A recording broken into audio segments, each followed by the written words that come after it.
வணக்கம் மக்களே, நான் உங்கள் செந்தில் பாரதி. இந்த கோயில் பார்த்திங்கன்னா அரியலூரில் இருக்குது.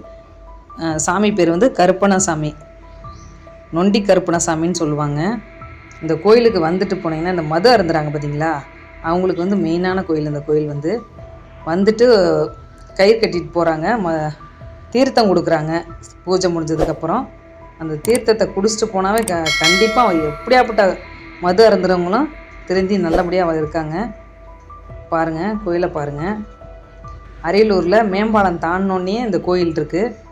இங்கேருந்து போனோம்னா இந்த கோயிலை தாண்டினா தான் அரியலூர் பஸ் ஸ்டாண்ட் போகணும். பாருங்கள், இந்த கோயிலை பாருங்கள். கருப்பு, நொண்டி கருப்புன்னு சொல்லுவாங்க. கருப்பு கோயில் பாருங்கள், ரோட்டு ஓரத்துலேயே இருக்குது இந்த கோயில்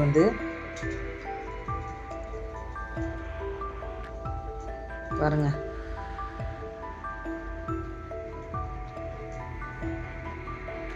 நிறைய மக்கள் போகிறாங்களாட்டுக்குல்ல, நிறைய மக்கள் போகிறாங்க பாருங்க, நிறைய மக்கள் வந்திருக்காங்க பார்த்தீங்களாங்க. மது அருந்தவங்க கயிறு கட்டுறதுக்காக தான் நிற்கிறாங்க. மது பழக்கத்துக்கு அடிமையானவர்கள் எல்லாருமே. இவங்க மது குடிக்கிறவங்க உடனே இங்கே வந்துட்டு கயிறு கட்டிட்டு போனாங்கன்னா நல்லா கேட்குதுன்னு சொல்கிறாங்க நிறைய பேர். அதனால தான் இங்கே வந்தோம் அந்த கோயிலுக்கு. நாங்களும் கண்கூடாகவே பார்த்தோம். ஒருத்தங்க சொன்னாங்க, எப்படிங்க மதுவை குடிச்சிக்கிட்டு இருப்பாங்களாட்டுக்கு, ரொம்ப வருஷமாக நிப்பாட்ட முடியல அப்படின்னு சொல்லிட்டு இங்கே வந்திருக்காங்க. தீர்த்தத்தை வாங்கி குடிச்சிருக்காங்க, குடிச்சிட்டு கயிறு கட்டியிருக்காங்க. குடிக்கவே இல்லையா, அதனால அந்த எண்ணமே வர்றது இல்லைங்களாம்மா. இந்த கோயிலுக்கு கயிறு போட்டுட்டு போனால் அந்த தீர்த்தம் ஒன்று கொடுப்பாங்க. அந்த தீர்த்தத்தை குடிச்சிட்டு கயிறு கட்டிட்டு போனாலே அந்த எண்ணமே வராதுங்களாம். பாருங்கள், எவ்வளோ பேர் நிற்கிறாங்க பார்த்தீங்களாங்க. சேவல்லாம் வாங்கி விடுறாங்க, பரவாயில்ல. ஆமாம் ஆமாம், சேவல் விடுவாங்க. பாருங்க, இதுதான் கருப்பு, அதான் நொண்டி கருப்பண்ண சாமி. நொண்டி கருப்பண்ண சுவாமி சட்டையை வந்துட்டு நிற்கணும் போன பாருங்க. அதாவது டோக்கன் கொடுப்பாங்க. டோக்கன் பிரகாரம் தான் அங்கே பாருங்கள், கயிறு கட்டுறதுக்காக கயிறும் பாருங்கள், டோக்கன் பிரகாரம் தான் கட்டி விடுவாங்க. அது பூஜை பண்ணி அதுக்கப்புறம் அந்த தீர்த்தம், இந்த கயிறு, இது எல்லாத்தையும் வச்சு பூஜை பண்ணதுக்கப்புறம் தான் கயிறு கட்டே ஆரம்பிப்பாங்க. பாருங்கள், தெரியுதுங்களா? கயிறு பூஜை பண்ணுறதுக்காக இங்கே பாருங்கள், வெள்ளை பை பக்கத்தில் வரிசைக்கு வச்சுருக்காங்களே அதானே? ஆமாம் ஆமாம்.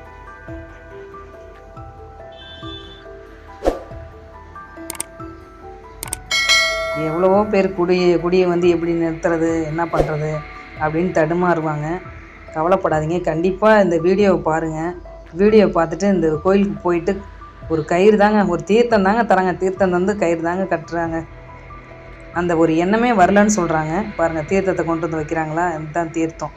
இதை வச்சு தான் பூஜை பண்ணாங்க. பாருங்கள், பூஜை பண்ணுறாங்க இல்லைங்களா? பூஜை பண்ணி முடிச்சதுக்கப்புறம் தான் டோக்கன் பிரகாரம் தான் கூப்பிடுவாங்க.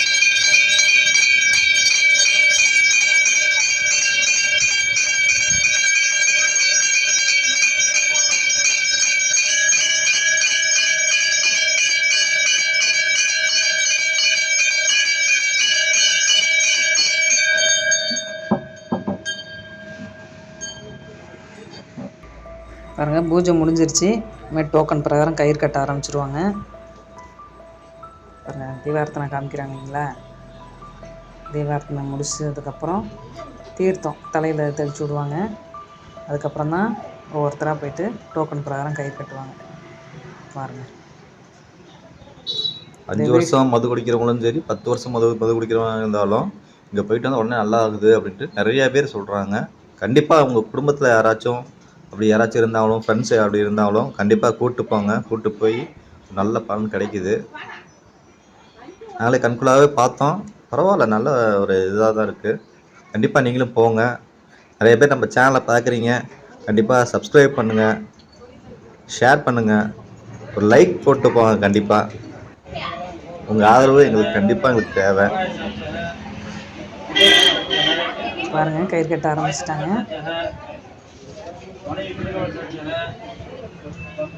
இது ஒரு நல்ல பயனுள்ள வீடியோவாக தான் இருக்கும். கடைசி வேற பாருங்கள்.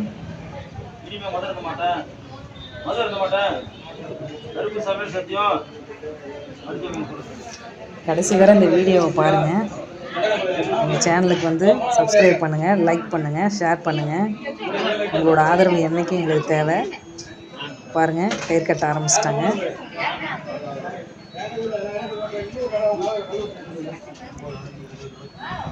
இந்த வீடியோவை முழுசும் பாருங்கள்.